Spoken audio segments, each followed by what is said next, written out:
a few words to us about vocation. We want you to have the final word. Well, I don't need it, but I will speak. The only way I can speak about vocation is to think about my own life. In fact, everything I've written has come out of my life. And right now, I'm thinking about my life more directly. But I was called to the ministry when I was 16. And I didn't quite know what that meant. I was just 16, but I knew I felt the calling inside of me. But I knew also that I was in a church, A&E, with bishops that I would have trouble working with because of their authority and their power. And I'm not one who can easily be directed. I resist that. I from a very young kid, my mother and father will tell you that, I resisted that. So I went off to graduate school not thinking I was going to be a professor or a writer or anything like that. I didn't have that vision.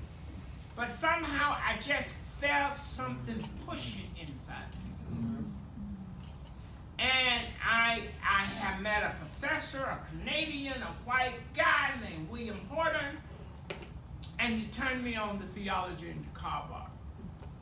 And I wrote a dissertation, I got out, I went to Philander Smith College, I started teaching, still didn't know. And then I went to Adrian. But in the process, while I was at Philander, Benjamin Mays, I spoke at Morris Brown, and he sent for me, as I told. And he just told me, he said, young man, I was just in my late 20s. You are a scholar. You're a minister, but you are a scholar.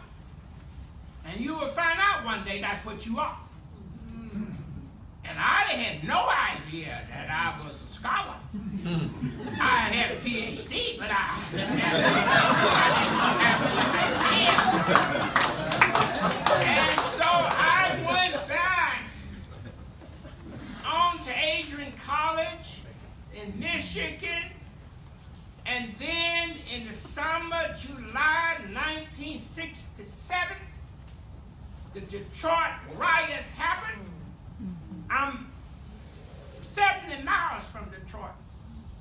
And somehow the fire that was burning in Detroit burned in me.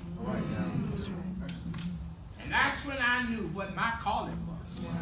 I had to sit myself down and write about what I had learned in seminary, but put it in a language for my people. That's right.